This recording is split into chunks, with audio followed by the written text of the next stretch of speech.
తుక్కుగూడలో bumper offer 3,75,00,000కే G+2 4 BHK villa కొనండి.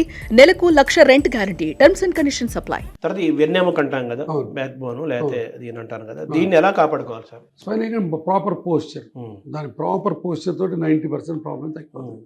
కరెక్ట్గా నిల్చుంటే ఇలా నిల్చోవాలి, బద్దలాగా ఇట్లా నిల్చోకూడదు. పోస్చర్స్లో స్లీప్ కూడా ఇంపార్టెంట్ కదా. మన డేలో 24 అవర్స్ ఉంటే దాదాపు 8 అవర్స్ సుమారు మనం మంచం మీద పనుకుంటారు కదా, దానికి కూడా ఏమైనా సైన్స్ ఉందా? ఏం లేదండి, బెడ్ ఫర్మ్గా ఉండాలి. చెక్క మంచం మీద పరుపు వేసుకుంటే చాలు. బెడ్ ఫర్మ్గా ఉండాలి, బెడ్ కిందకి దిగకూడదు. పాత రోజుల్లాగా నులక మంచాలు, మడత మంచాలు, నవ్వారు మంచాలు వేసుకోవాలి. చెక్క మంచం మీద పరుపు మామూలు దూది పరుపు అయిన చాలు. మెత్తగా ఉండాలి, ఫర్మ్గా ఉండాలి. మోర్ దాన్ 6 inches ఉండకూడదు.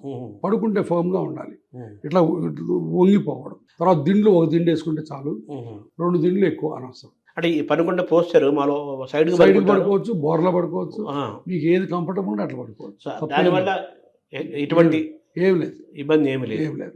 సో ఇప్పుడు అన్నా కదా, సర్జరీ నోసుకు కూడా చేసుకుంటున్నారు. ఇప్పుడు ప్లాస్టిక్ సర్జరీ వచ్చేసాయి కదా, దాన్ని ఈస్థెటిక్ ప్లాస్టిక్ సర్జరీ ఏదో అన్నారు, అది కూడా సైన్స్ పర్మిట్ చేస్తున్నారు. ఓ యా, వెరీ మచ్ అండి. ఈస్థెటిక్ ప్లాస్టిక్ సర్జరీ చాలా పెద్ద సైన్స్, వందల వేల మంది డాక్టర్స్ ఉన్నారు. 100%. సంఘం ఒక వ్యక్తిని నువ్వు ఇది చేయించుకోకూడదు, ఇది చేయించుకోకూడదు చెప్పడానికి లేదండి, అది ఆ వ్యక్తి ఇష్టం.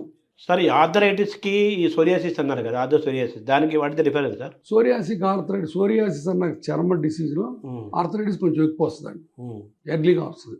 దాన్ని సోరియాటిక్ ఆర్థరైటిస్ అంటారు. తర్వాత ఈ ఎముకకి కండకి ఎముకకు అనుబంధం ఏంటి సార్? ఏముంది సార్, ఎముక అనేది మధ్యలోది, కండ అనేది దాని చుట్టూ ఉన్న స్లీవ్, ఆ రెండు పక్కన చాలా సహజీవనం చేస్తూ ఉంటాయి.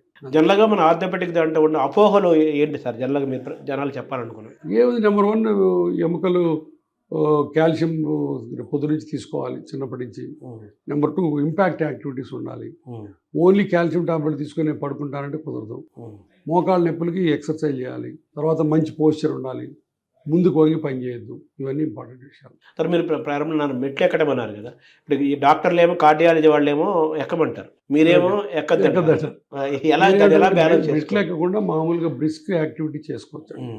Walking is good for both heart and అన్ని బాడీలో ఉన్న అన్ని పార్ట్లకి మంచి ఎక్సర్సైజ్ ఇచ్చేది 2. ఒకటి వాకింగ్, 2 స్విమ్మింగ్.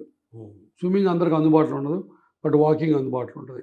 మెట్లకి దిగితే గుండె డాక్టర్కి మంచిది, ఊపిరితిత్తుల డాక్టర్ మంచిది, బట్ ఆర్థోపెడిక్ డాక్టర్ మంచిది. అలాగే మామూలుగా విటమిన్ డి ఉండాలంటారు. విటమిన్ డి కోసం సన్కి ఆ రేస్కి ఎక్స్పోజ్ అవ్వమంటారు. ఈ డెర్మటాలజిస్ట్ ఏమో దానికి ఎక్స్పోజ్ అవ్వదు, depending on ultra violet radiations. అదే మామూలుగా రోజు 24 గంటలు ఎండలో ఉండక్కర్లా, రోజుకు 1 గంట 2 గంటలు మామూలుగా మనం తిరుగు చాలండి. తర్వాత ఈ బాడీ మాస్ ఇండెక్స్ అంటున్నారు కదా, కరెక్ట్ అండి? సైజ్ కరెక్ట్ అండి. హైట్ దగ్గర వెయిట్ అంటారు. హైట్ దగ్గర వెయిట్, దానికి కూడా ఫ్యాట్ మెజర్మెంట్ కూడా వేరే టెక్నిక్స్ వచ్చినాయి.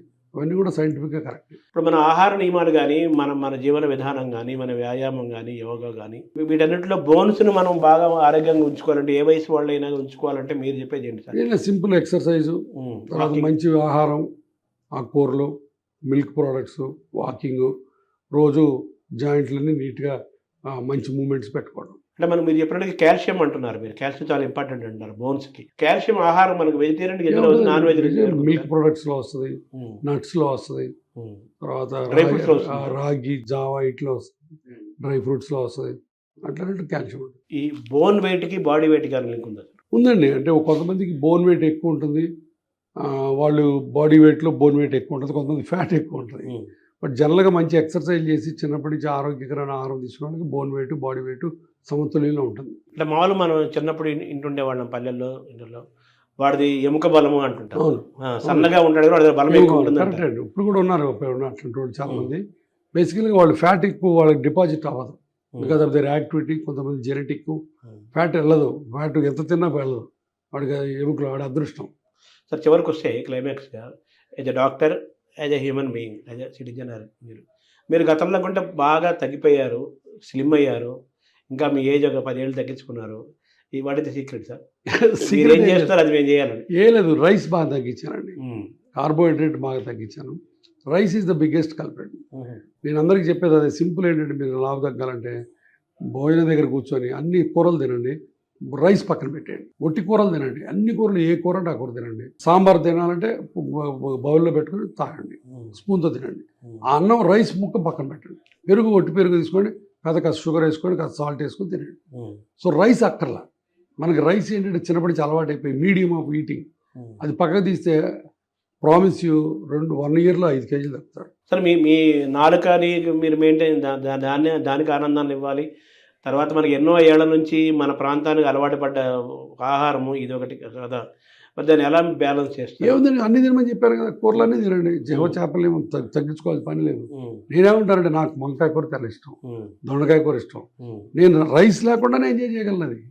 రైస్ దానికి రుచి పెంచదు, మనకు అలవాటైంది చిన్నప్పటి నుంచి, అంతే పద్ధతి. తర్వాత రైస్ పెట్టుకున్నా ఇంత పెట్టుకోవాలి, కూర ఇంత పెట్టుకోవాలి. మనం ఉల్టా, మన సౌత్ ఇండియాలో ఇంత రైసు ఇంత కూర పెడతాం, తప్పు. రైసు నాకు ఓన్లీ పచ్చళ్ళకేనండి. మామిడికాయ పచ్చడి తినాలంటే, గోంగూర పచ్చడి తినాలంటే రైస్, అదొక్కదానికే, ఇంకా దేనికి అక్కర్లేదు. పచ్చళ్ళకే రైస్, పచ్చడి పప్పుకి అంతే. పప్పు కూడా అవసరం లేదు, పప్పు కూడా మామూలు తినేది, రోటీలు సరిపోతుంది. సార్ మీరేం చేస్తారు సార్? మీ మామూలుగా నేను అదే రైస్ బాగా తగ్గించాను. పొద్దున్న లేచినప్పటి నుంచి రాత్రి పడుకునేంత వరకు నేను మిమ్మల్ని మీరు ఎలా చాలా తక్కువ తింటాను. ఇప్పుడు వర్క్ చేసినప్పుడు సాలడ్ కానీ లేకపోతే కొంచెం స్ప్రౌట్స్ కానీ తింటాను. తర్వాత రాత్రి ఇంటికి వెళ్తే 6 o'clock నేను మావిడ 6 o'clock భోజనం చేస్తాం. జొన్నను తింటున్నాను ఈ మధ్య. జొన్నలు నాకు బాగా ఇష్టం. చిన్నప్పుడు మా అమ్మమ్మ ఒళ్ళు తినేవాడిని, అది ఈ మధ్య అడిగితే ఫ్రెండ్స్ పంపించారు. ఇప్పుడు జొన్న రైస్ బదులు జొన్నను తింటున్నాను. పెరుగులో కూడా జొన్నను తింటున్నాను. చాలా బాగుంటుంది నాకు పర్సనల్గా. So simple. అందుకే ఇప్పుడు నాకు ఒక్క వీక్నెస్ స్వీట్స్, బట్ ఆ స్వీట్స్ తగ్గించాను, అప్పుడప్పుడు తింటుంటాను. అంటే మన ఆహారం టైమింగ్స్ కూడా ఇంపార్టెంట్ కదా. టైమింగ్స్ చాలా ఇంపార్టెంట్, చాలా ఇంపార్టెంట్. బ్రేక్ఫాస్ట్ అవాయిడ్ చేయొద్దని కొంతమంది అంటారు. అవునండి, అవాయిడ్ చేయక్కల పని లేదు. సింపుల్ బ్రేక్ఫాస్ట్ చేయొచ్చు, లేదంటే ఇంటర్మీడియట్ ఫాస్టింగ్ అని ఇప్పుడు కొత్తగా వచ్చింది. కొత్తగా రాలేదు, ఎప్పటి నుంచో ఉంది. సాయంత్రం 6ంటికి భోజనం చేస్తే పొద్దున 10 దాకా ఏం తినకుండా ఉన్నా కూడా బాగానే ఉంటుంది. మామూలుగా ఒకప్పుడు ఈ టిఫిన్ అలవాట్లేదు పల్లెల్లో. పొద్దున్న ఒకవేళ కొంతమంది ఏదో చదువుకున్న వాళ్ళు, కొంతమంది ఏదో కరణం గారు అంటే కాఫీ తాగేవాళ్ళు, 11 గంటల లోపలికి వెళ్ళి భోజనం చేసేవాళ్ళు. సాయంత్రం 3-4 అప్పుడు ఏదైనా కాఫీ ఏదైనా స్నాక్స్ తినేవాళ్ళు. మళ్ళీ 6-7 కూడా దాటకుండా చక్కగా తెలుగు మామూలు భోజనం చేసేవాళ్ళు. వాళ్ళంతా ఫిట్గా ఉండేవాళ్ళు. సో అది దాన్ని మళ్ళీ ఇప్పుడు చేస్తున్నది డైటింగ్ హ్యాబిట్స్ అని, అంతే. ఇంటర్మీడియట్ ఫాస్టింగ్ అదే. ఇలా మీరు బేసిక్గా సాయంత్రం ఎంత ఎర్లీగా తింటే అంత టైం ఉంటుంది డైజెషన్కి. మనం 8:30-9ంటికి తిని 10ంటికి పడుకుంటే డైజెషన్ స్పేస్ లేదు. అది కాబట్టి 6ంటికి తింటే 4 గంటలు మీరు యాక్టివ్గా ఉంటారు. డైజెషన్ జ్యూసెస్ అన్నీ కరెక్ట్గా ఉండి 10ంటికి పడుకునే సరే ప్రశాంతంగా. ఎంత డిస్టెన్స్ ఉంటే అంత మంచిది. మామూలుగా 2 hours అంటారు మామూలుగా. ఇప్పుడు మామూలుగా సూర్యాస్తమయం లోపు తినండి, సూర్యాస్తమయం తర్వాత తినొద్దని కూడా జైన్లో వాళ్ళు చెప్తారు. కారణం అదేనండి, కారణం అదే. అది మీరు ఆల్మోస్ట్ పాటిస్తారు. Thank you sir. నమస్తే అండి. సుమన్ టీవీలో మీ పర్సనల్ అండ్ బిజినెస్ ప్రమోషన్స్ కోసం కింది నెంబర్కి కాంటాక్ట్ చేయండి.